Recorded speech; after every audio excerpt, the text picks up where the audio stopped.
Hello friends. तो आज की कहानी है छलावा। रमेश, जो कि एक मेरा सब्सक्राइबर है, ये मज़दूरी का काम करता है। एक दिन वो पास के ही गांव में मज़दूरी के लिए गया था। काम ख़त्म होने के बाद वो शाम के समय अपने घर के लिए चल दिया, लेकिन तभी अचानक बारिश शुरू हो गई। रमेश कुछ देर उसी गांव में रुक गया।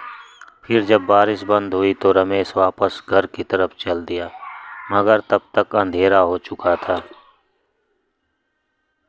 जल्दी घर पहुंचने के चक्कर में रमेश ने खेतों के बीच बने रास्ते से जाने का निश्चय किया। काफ़ी समय चलने के बाद रमेश अपने गांव के नज़दीक आ चुका था। गांव में पहुंचने के लिए एक बगीचे से होके जाना पड़ता था। जैसे ही रमेश उस बगीचे में पहुंचा, वैसे ही उसे एक बच्चे की रोने की आवाज़ सुनाई दी। यह छलावा था। लेकिन ये बात रमेश को समझ में नहीं आई। रमेश ने सोचा, इतनी रात को इस बगीचे में बच्चा कैसे आ सकता है। उसने बच्चे को ढूंढने के लिए इधर उधर देखा, पर कोई नहीं दिखा। तब उसे ख्याल आया कि हो सकता है कि कोई औरत किसी काम से बगीचे में अपने बच्चे को साथ ले आई हो, लेकिन अपने घर की तरफ चल गई हो और उसे याद न रहा हो बच्चे के बारे में। पर जैसे जैसे वो आगे बढ़ता जा रहा था, बच्चे की रोने की आवाज़ उसे और ज़ोरों से सुनाई देने लगी।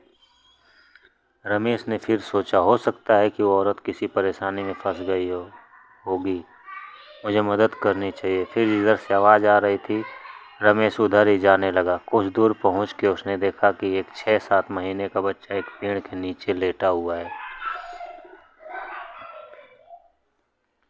और वही रो रहा है। रमेश तुरंत उस लड़के के पास पहुंचा और ज़ोर ज़ोर से आवाज़ देने लगा, कौन है यहाँ पे, किसका बच्चा है ये? मगर किसी ने आवाज़ नहीं दी। ये छलावा था, इसे रमेश समझ नहीं पाया। रमेश ने सोचा, शायद इसकी माँ यहीं आसपास कहीं बेहोश हो गई होगी, इसलिए बोल नहीं रही है। फिर रमेश ने पूरे बगीचे को छान मारा, मगर उसे वहाँ पे कोई भी नहीं दिखा। अब रमेश ने गुस्से में चिल्लाया, कौन है यहाँ, बच्चा रख के चला गया है। मगर किसी की आवाज़ नहीं आने के कारण रमेश ने वहीं रुकने का फैसला किया कि देखता हूँ कौन है यहाँ अपने छोटे से बच्चे को रख के चला गया।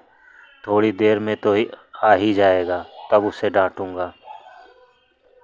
मगर काफ़ी देर बीत जाने के बाद भी उस बच्चे को लेने वहाँ पे कोई नहीं आया। अब रमेश समझ चुका था कि शायद कोई जानबूझ के बच्चा यहाँ पे छोड़ के चला गया है। तब रमेश ने उस बच्चे को गोद में उठाया और घर की तरफ चलने लगा। रमेश रास्ते भर चिल्लाते हुए जा रहा था, कैसे कैसे लोग रहते हैं यहाँ पे, अपने ही बच्चे को अकेला छोड़ के चले गए। गुस्से में तो वो पूरे रास्ते बड़बड़ाते हुए जा रहा था। तभी रमेश को ऐसा लगा कि उसे चलने में दिक्कत हो रही है, क्योंकि बच्चा बहुत भारी लग रहा था। रमेश घर पहुंचने की जल्दी में और तेज चलने लगा कि काफ़ी रात हो चुकी है, जल्दी इस बच्चे को लेकर घर पहुंच जाए। कुछ देर चलने के बाद रमेश को ऐसा महसूस हुआ जैसे बच्चे का वज़न बहुत ज़्यादा बढ़ चुका है और उसे बच्चे को उठा के चल नहीं पा रहा है वो।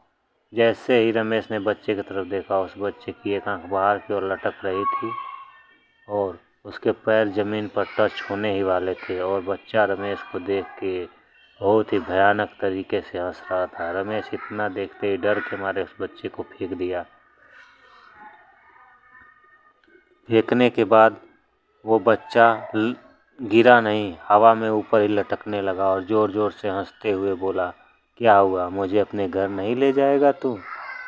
तू पूछ रहा था ना कि मैं किसका बच्चा हूँ। थोड़ा देर और गोद में रखता, तब तुझे बताता कि मैं किसका बच्चा हूँ। इतना सुनते ही रमेश वहाँ से तुरंत भागने लगा और भागते भागते अपने घर पहुँचा। मगर उसने ये बात किसी को नहीं बताई ताकि घर वाले भी न डर जाए। जैसे तैसे उसने खाना खाया और सोने चला गया।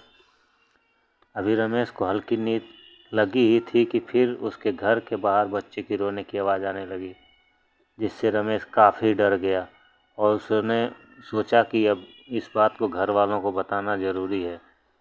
धीरे धीरे वो आवाज़ तेज़ होने लगी। उसने अपने घर वालों को जगाया और सबको उस घटना के बारे में बताया।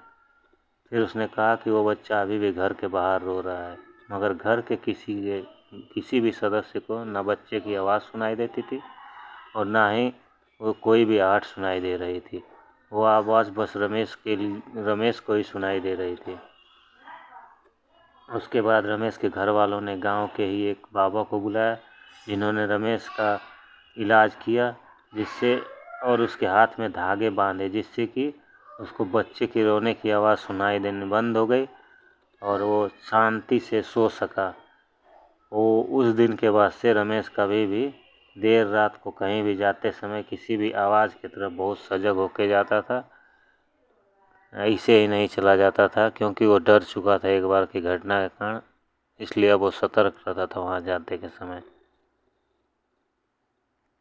फ्रेंड्स, अगर आपको ये कहानी अच्छी लगी हो और ऐसी कहानी आप और सुनना चाहते हैं तो हमारे चैनल को प्लीज़ सब्सक्राइब करें, जिससे आने वाली कहानी आपको जल्दी और आसानी से मिल सकेंगी। धन्यवाद।